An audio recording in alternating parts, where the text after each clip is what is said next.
And the Lakers, man, they lost to the Suns.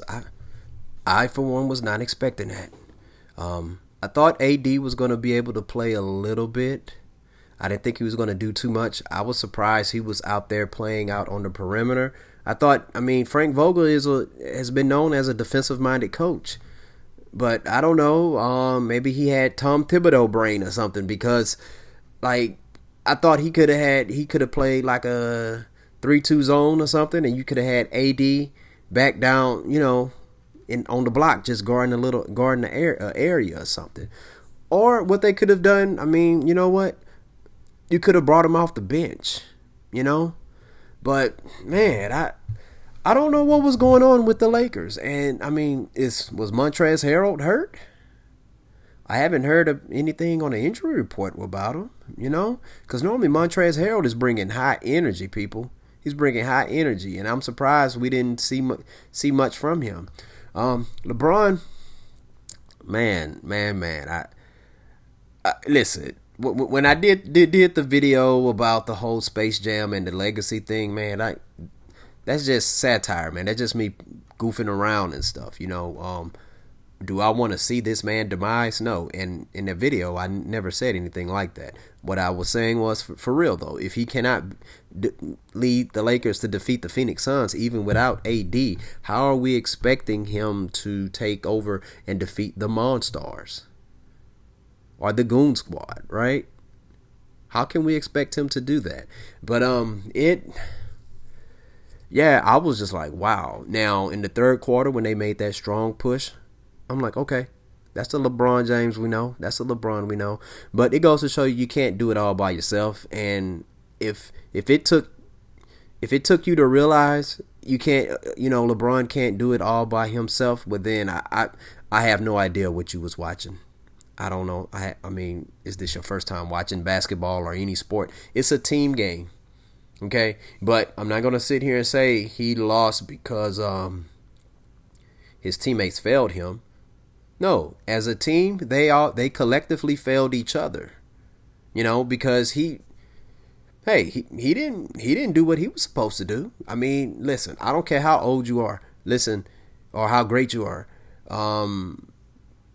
I get it, maybe a few times where you can, all right, not get back on defense. And you over there fussing with the ref and stuff like that, but he did that too many times, and it seems like every time he did that, the Suns came back and bam, Jay Crowder hit a 3. All right, and you can't do that. They talk about how a lot of times when LeBron, he's trying to tell teammates to get in on a certain spot and stuff like that or whatever, and verbally speaking leadership, but You learn this as a parent, and maybe for a lot of you were aware of this before you was a parent, but people are going to follow what you do instead of all the time what you say, because if you continue, now they'll follow what you say if you're doing what you say, but if you make it a habit of like you're not practicing what you're preaching, well, why should I follow you? Okay. So if you're not getting back on defense, I mean, we're playing 4-on-5 on the defensive side of the ball. I mean, why, like what's going on, man? Like, nobody is above that. Nobody is above that. And I think that, let me see, nobody's career is perfect, but I think that's one of the cons of LeBron James' career is that I do not think he has had any. I don't think he had a lot of coaches where they held him accountable. Okay. His first head coach was Paul Silas. I believe Paul Silas would have held him accountable a lot, but they fired Paul Silas after 1 year. You have Mike Brown. Mike Brown is a good coach, but I don't believe he held LeBron. Well, it's levels to accountability. I'm talking about holding him accountable to the point where, hey, LeBron, you make this mistake right here. You need to correct this. You need to improve and do better on this, But if you're LeBron, though, for a long time, people have been calling you the king, you the greatest, and you became one of the greats by doing what you're doing. And that's no knock on you. But hey, it took somebody like Phil Jackson to get to Michael Jordan to say, hey man, you got to pass the ball. You can't keep shooting the ball all the time. And this is no indictment on whether if LeBron James is a selfish player. People think just because he passed first, he is an unselfish player. Well, you don't become one of the greatest players of all time without a certain level of selfishness. It could be that sometimes he's selfish to the point where he wants to be the one making the assist. Everybody is always quick to think that, well, somebody is selfish because he or she shoots a lot. You got some people, okay, they're selfish to the point where they're selfish with rebounds. They want to get all the rebounds.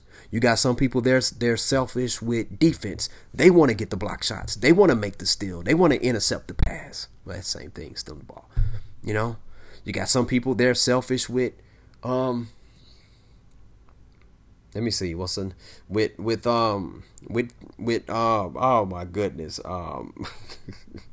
I'm having a brain freeze here. But you get what I'm saying. But like Frank Vogel, like there's no penalty for LeBron not getting up and down the court.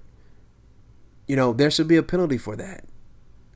And then here's another thing. There are no teammates that's going to tell him that. Even if AD was there, AD is not telling LeBron, you need to get back on D. Get back on D. And let me go back to my point, with the coach. Well, you have to be able to hold him accountable to the point where it's a little uncomfortable, where it can be a conflicting situation. And conflict does not necessarily mean go to war. But a lot of times, a lot of problems are not resolved until there's a conflict.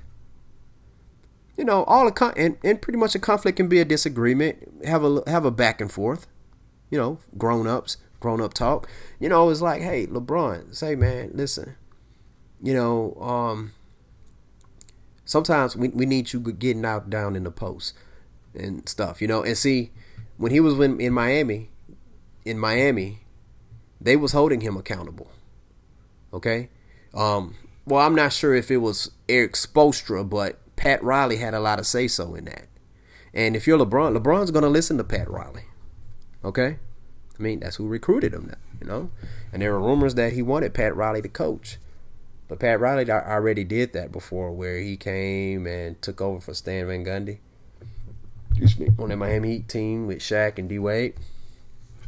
But, this... I don't know. I think, like, when you look at the coaches he had, I mean, David Vlad, I thought he was a good coach. I really did. And there were times where he would call plays and stuff, but we heard that LeBron would go against those plays, And think about it, when, he got to the finals with David Vlad, and he got to the finals with him, and unfortunately Kyrie Irving got hurt and Kevin Love got hurt. But, even though it obviously seemed like LeBron just willed the team to those two games, I mean, I think David Black still got the max effort out of the role players and stuff, okay? Frank Vogel, I don't believe that he got the max effort out the role players. I don't. And see, also, you got to have other players on the court who's not afraid to call out LeBron. Dwayne Wade wasn't afraid to call out LeBron James. Okay? Rajon Rondo wasn't afraid. I'm trying to think who else. I don't know. I'm pretty sure there were other teammates who wasn't afraid to call him out. But I know those two for sure. Okay? Because those two, as far as basketball minds and intellect and pedigree in the league, they're up there too. They're champions too. LeBron won. I mean, D Wade won a championship before LeBron. Rajon Rondo won a championship before LeBron. And he faced LeBron in a lot of those. And on those championship runs going to the finals when he was in Boston. But like Frank Vogel, like nobody's holding LeBron accountable. And you know, people, and I'm not going to put this all on Frank Vogel, but what do we hear? We hear that LeBron is the coach. We didn't hear that with Michael Jordan, Pippen, and Rodman when they was playing in Chicago. We didn't hear that. You know why? Because Phil Jackson was the coach. It's like LeBron, you I mean, hey man, you know, but maybe I'm off on it. I'm just going based on what I observe and what I hear. I listen to a lot of sports shows. I listen to the First Takes, to the Undisputed, to the Speak for Yourselves, the Cold Pizzas back in the day.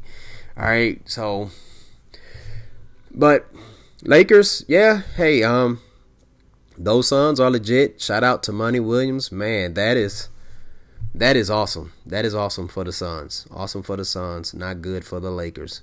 Not good. But hey, man, y'all won a championship last year, and you know what? Also, Laker fans, hey, you missed me with that talking about, well, if AD was 100%, maybe not.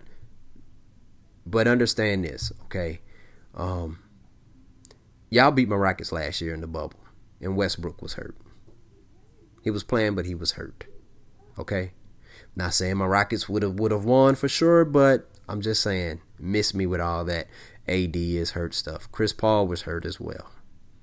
All right, DeAndre Ayton has a history of being hurt, so he might have been hurt and they just didn't report it. So, but anyways, I'm pretty sure the Lakers are gonna. I mean, as long as LeBron James is over there, I'm pretty sure they're gonna try their best to be a contender, and I wouldn't be surprised if they'll be back at it next year. I would not be surprised, people. All right. So, you know, if you're watching on YouTube, obviously you are, okay? Tell me, do you think that Frank Vogel held LeBron accountable? Do you think LeBron is held accountable enough? You know, like, what do you think about LeBron James not getting back on defense, you know?